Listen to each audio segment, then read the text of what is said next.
Hello everyone, আসসালামু আলাইকুম। আজকে আমি আপনাদের সাথে আমার একটা চকলেট কেকের রেসিপি শেয়ার করব। যেহেতু বানাচ্ছি তাই ভাবলাম আপনাদের সাথে একটু শেয়ার করে নিই। আমি আমার সব উপকরণগুলোকে নিয়ে নিয়েছি। এবার আমি ডিমের সাদা অংশ 4টা ডিম নিয়েছি, এটাকে আলাদা করে নিয়ে আমি বিট করব। এরপরে হাফ কাপ চিনি নিয়েছি, এটা আপনাদের পছন্দ অনুযায়ী দিতে পারেন। হাফ কাপ চিনিকে আমি একবারে না বারবার দিয়ে বিট করে নেব। এই যে দেখছেন বিট করে নিয়েছি। এবার আমি আবার দ্বিতীয়বার নিয়ে আবার বিট করে নেব। এতে হবে কি, আপনার বিট সিস্টেমটা বিটিং করতে সময়টাও হবে আর ভালো হবে, চিনিগুলোকে একদম মিলে যাবে। এরপর নিয়েছি 1/4 কাপ সয়াবিন তেল, এটাকে আমি ঢেলে দিয়েছি। ঢেলে দেওয়ার পর এখন আমি আবার বিট করব। তো বিট করার পর এরপরে আমি নেব চকলেট এসেন্স। যেহেতু চকলেট কেক, তার জন্য আমি চকলেট এসেন্সটা নিয়েছি। চকলেট এসেন্সটা নিলে একটা চকলেটি ঘ্রাণ আসে।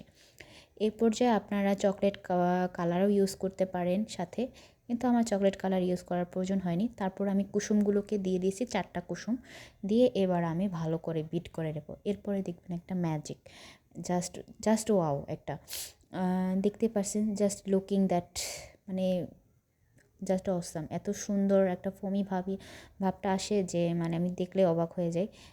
এই সময় একটা স্যাটিসফাই আসে মনের মধ্যে। তারপর আমি শুকনো উপকরণগুলোকে চেলে নেব। এখানে আমি 2 টেবিল চামচ কোকো পাউডার, 1 চামচ নিয়েছি বেকিং পাউডার, আর সাথে সোডা নিয়েছি 1 চিমটি, আর 1 কাপ নিয়ে নিয়েছি ময়দা। এবার আমি এগুলোকে ভালো করে চেলে নেব। এই ভালো করে চালার ক্ষেত্রে এটা দরকার হলো গিয়ে, কারণ ভিতরে অনেক ধরনের ময়লা থাকতে পারে বা লাম্পস থাকতে পারে, যেটা আপনার এই চালার মাধ্যমে একদম কমপ্লিট হয়ে যায়। এইটা চালার পরে এরপরে আমি হ্যান্ড উইক্স দিয়ে ভালো করে শুকনো উপকরণগুলোকে মিক্স করে নেব একই সাথে। তবে মিক্স করার পরে তারপরে আমি যখন ওই আগে থেকে তৈরি করা যে এইটা ওই মন্ডের সাথে আমি ভালো করে মিক্স করব। খেয়াল রাখতে হবে ক্লকওয়াইজ, অর্থাৎ ঘড়ি কাঁটা যেভাবে চলে ওইভাবে মিক্স করতে হবে। অল্প অল্প দিয়ে হালকা হালকা মিক্স করতে হবে। আর আমি 5 টেবিল চামচ লিকুইড দুধ দিয়েছিলাম, আমার গরুর দুধ। আমার প্রয়োজন হয়েছে 5 টেবিল চামচ, মূলত 2 টেবিল চামচ দেয়, কিন্তু আমার প্রয়োজন হয়েছে 5 টেবিল চামচ। তারপর আমি চকলেট গার্নাশ দিয়ে দিয়েছি, এটা ছিল আমার কাছে চকলেট সিরাপও বলে। তো আমার মিক্স করা অলরেডি কমপ্লিট। এবার আমি একটা যে মন্ডে আমি আমি একটা পেপার কেটে নিয়ে ওই অয়েল ব্রাশ করে মন্ডটাকে রেডি করে নিয়ে আমি ঢেলে নেব। তারপরে মনে রাখতে হবে আপনাকে ওভেনটাকে ফার্স্টে 10 মিনিট ফ্রি হিট করে নিতে হবে, মাস্ট বি এটা।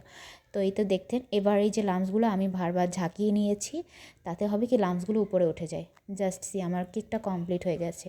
আর কেকটা এত সফট হয়েছে। চকলেট কেক একটু হার্ড হয়, কারণ কোকো পাউডারটা ইউজ করার কারণে একটু হার্ড হয়, বাট তারপর আমার কেকটা মাশাআল্লাহ অনেক ভালো হয়েছে। আমি লেয়ার বাই লেয়ার কাটার পর আপনারা দেখতে পারবেন যে আমার কেকটা আসলে অনেক সফট হয়েছে। এই যে দেখতে পাচ্ছেন, আমার কেকটা আজকে 2 পাউন্ডের কেক ছিল।